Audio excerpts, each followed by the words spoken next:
రూపాయలకి ఇక్కడ ఫ్యాక్టరీ పెడతాకి మీ బంధువులు కానీ మీ గ్రామంలో ఉన్న వాళ్ళు కానీ మీ ఎన్ఆర్ఎల్ కానీ ఎవరైనా ఉంటే వాళ్ళని ఫ్యాక్టరీ పెట్టుకోమని చెప్పండి. ఇక్కడ అంతే తప్ప ఊరిని రియల్ ఎస్టేట్ కోసం కొని అట్లా వదిలేస్తే ఏం ఉపయోగం ఉండదు. అంతిమంగా ఉపాధి అవకాశాలు కల్పించలేకపోతే అభివృద్ధి అసాధ్యం. కృష్ణా జిల్లా హయ్యెస్ట్ ట్యాక్స్ పేయర్గా ఉన్న జిల్లా ఇది. ఎక్కువ ట్యాక్స్ కట్టింది సర్ ఆర్థర్ కాటన్ బ్రిడ్జ్లు వేయటం వల్ల, ఇక్కడ ప్రకాశం బ్యారేజ్ కానీ ధవళేశ్వరం బ్రిడ్జ్లు కడటం వల్ల అప్పుడు ఉమ్మడి కృష్ణా జిల్లా రాజమండ్రి నుంచి పల్నాడు దాకా ఉన్న పరిస్థితి. అప్పుడు ఎక్కువ ట్యాక్స్ భారతదేశంలో ఎక్కువ కట్టిన జిల్లా ఇవాళ 6.5 నియోజకవర్గం. మనకు అన్నవరంలో కూడా 75% కృష్ణా జిల్లాలో ఉంటే 25% ఎన్టీఆర్ డిస్ట్రిక్ట్లోకి వెళ్ళిపోయింది. అలాంటి మహోన్నత చరిత్ర ఉన్న జిల్లా ఇటు అయిపోవడానికి కారణం కేవలం పరిశ్రమలు రావటమే.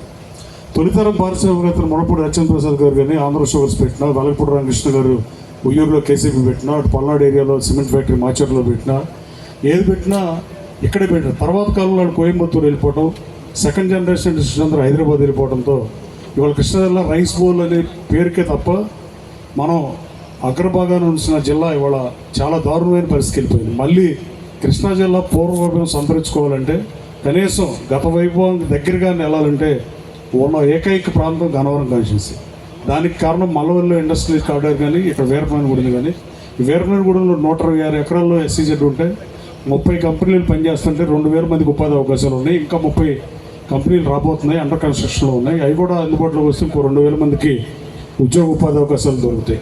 ఇప్పుడు ఈ 47 ఎకరాలు కూడా ఆన్లైన్లో అప్లికేషన్ 53 వచ్చినాయి అంటే నేను APIC చైర్మన్ మిత్రుడు రామరాజు గారితో కూడా మాట్లాడతా, అలాగే MD అభిషేక్ గారితో కూడా మాట్లాడతాం. మంచి కంపెనీ వాళ్ళకి అలర్ట్ చేపిద్దాం.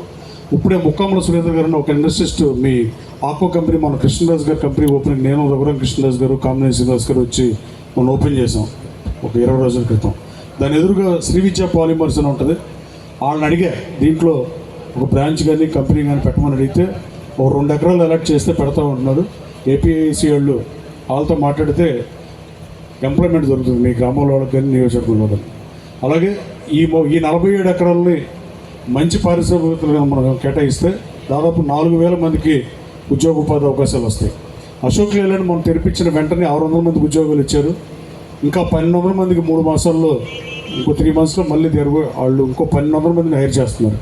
అలాగే 16.5 లక్షలకే గౌరవ ముఖ్యమంత్రి గారు నన్ను పిలిచి ఎంత పెడదామని అడిగితే 40 లక్షలు పెట్టండి సార్, మనలో 40 లక్షల ఎకరం ఉంది, APIC 40-45 లక్షలు ఖర్చు పెడుతుంది కాబట్టి 40 లక్షలకి ఇద్దామంటే ఆయనతో కాదని చెప్పి 16.5 లక్షలకి 2014-19 మధ్య కేటాయించిన ఇండస్ట్రీస్లు అందరికీ మళ్ళీ తిరిగి కేటాయించారు. కాకపోతే సార్ వీళ్ళు రియల్ ఎస్టేట్ బిజినెస్ చేస్తున్నారు, కంపెనీలు పెట్టకపోతే ఉపాధి అవకాశాలు నిరుద్యోగ యువతకు దొరకవు సార్ అంటే 2 సంవత్సరాల్లో పెట్టించారంటే ముఖ్యమంత్రి గారు 18 మాసాల్లో కంప్లీట్ చేయకపోతే ల్యాండ్ ప్రభుత్వం వెనక్కి తీసుకుందని చెప్పారు.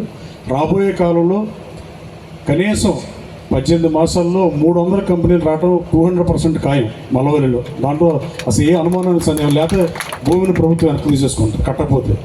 అలాగే అదే మల్లవల్లిలో అశోక్ లేలాండ్కి సబ్సిడరీ కంపెనీలు దాదాపు 12 మందో 13 మందో నా దగ్గరికి వచ్చారు పెడతామని. వాళ్ళందరూ APIC చైర్మన్కి రౌట్ చేశారు. రాబోయే కాలంలో మల్లవల్లి ఈ కృష్ణా జిల్లాకే తలమానికంగా ఉంటుందంటారు ఏమాత్రం సందేహం లేదు. ఎయిర్పోర్ట్ దగ్గరగా ఉండటం, విజయవాడ రైల్వే స్టేషన్ దగ్గరగా ఉండటం, బందర్లో పోర్ట్ రావటం, ఎట్వర్స్లో ఇది మంచి SEZ అవుతుంది. దాంట్లో 479 ఎకరాలు అసైన్ ల్యాండ్ ఉంది. దాని మీద కూడా 7 రివ్యూ మీట్లు పెట్టాం. రాబోయే కాలంలో 479 ఎకరాలు కూడా APIC ఎక్వైర్ చేస్తుంది. ఎక్వైర్ చేసిన తర్వాత అది కూడా పారిశ్రామికవేత్తలు కేటాయిస్తాం. ఇక్కడ కూడా మీ వీరపనేని గురించి కూడా 8,000 మందికి కనుక ఇక్కడ ఎంప్లాయ్మెంట్ దొరికితే మీ గ్రామం చాలా డెవలప్. మల్లవల్లిలో నేను శాసనసభ్యుడు ముందు ఎకరం 40 లక్షలు ఉంటే ఇప్పుడు 2.5-3 కోట్ల రూపాయలు ల్యాండ్ కాస్ట్ పెరిగిన పరిస్థితి మల్లవల్లిలో. ఆ పరిస్థితికి వీరపనేనిగూడెం కూడా పెరగాలంటే ఇక్కడ పరిశ్రమలు ఊరిని వచ్చినాయి అంటే పెరగవు. ఆ పరిశ్రమలు నిజంగా స్థాపించి యువతకు ఉపాధి అవకాశాలు వచ్చి నిరుద్యోగులకు ఉద్యోగం వస్తే మీ గ్రామంలో కూడా మీ స్థలాల రేట్లు పొలాల రేట్లు పెరుగుతాయి. గత ప్రభుత్వం అత్యంత తక్కువ అభివృద్ధి చేసిన ప్రభుత్వం అంటే నేను రాజకీయ విమర్శ చేయడం చెప్పట్లో అతి తక్కువ అభివృద్ధి చేసిన ప్రభుత్వం. అలాగే ప్రతి ఊరు కూడా రేట్లు పడిపోయిన పరిస్థితి. ఆ పరిస్థితి నుంచి ఫీల్ గుడ్ ఫ్యాక్టర్ రావాలంటే నిరుద్యోగ యువతకు ఉపాధి అవకాశాలు వస్తేనే డెవలప్మెంట్ సాధ్యం తప్ప మనం ఏం చేసినా పరిశ్రమలు రాకుండా ఉద్యోగ ఉపాధి అవకాశాలు కల్పించకుండా నియోజకవర్గాన్ని అభివృద్ధి చేయడం చాలా కష్టం. ఈ నియోజకవర్గాన్ని మోడల్ నియోజకవర్గంగా తీర్చిదిద్దాలని చెప్పి దానికోసం పనిచేస్తున్నా. అది గ్రీనరీ కానీ గన్నవరం సెంటర్లో 70 సంవత్సరాల నుంచి ఎంకరేజ్మెంట్లు ఉంటే అవన్నీ మొన్న కొట్టించేసి R&B రోడ్ని 70 సంవత్సరాల నుంచి రాజకీయ నాయకులు అందరూ చూస్తూ ఊరుకున్నారు. ప్రభుత్వ ఉద్యోగస్తులు ప్రభుత్వానికి ఆస్తిలాగా ఎసెట్లాగా ఉండాలి తప్ప విట్నెస్ లాగా ఉండటం బాధాకరం. అటు ఉంటారు కూడా నేను భావించట్లా. గన్నవరంలో పనిచేసే ప్రతి గవర్నమెంట్ ఆఫీషియల్కి అందరికీ ధన్యవాదాలు తెలియజేస్తున్నాం.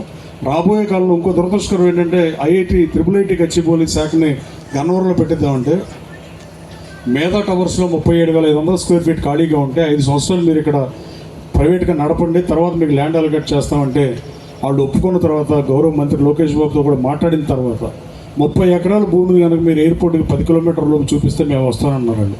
దురదృష్టం ఏంటంటే 30 ఎకరాల భూమిని మన ప్రభుత్వం భూమిని నేను చూపించలేకపోయా. గతంలో ఎయిర్పోర్ట్ ఎదురుగా 15 ఎకరాల పొలాన్ని అది 30 ఎకరాలు ఉన్నా బాగుండేది, ట్రిపుల్ ఇచ్చేసేవాడిని. కానీ దాన్ని అన్యాక్రాంతం చేద్దామని పేద ప్రజల పేరు మీద, యాదవ సోదరుల మీద, కమ్మ సోదరుల మీద, ఎస్సీ సోదరుల మీద విడగొట్టి 2 సెంట్లు 3 సెంట్లు పెడితే ఆ రోజున్న జాయింట్ కలెక్టర్ మాధవీలతో గొడవపడి నేను ప్రెస్ మీట్ పెడతానని చెప్పి ఆ రోజున్న ముఖ్యమంత్రి అపాయింట్మెంట్ అడిగి నేను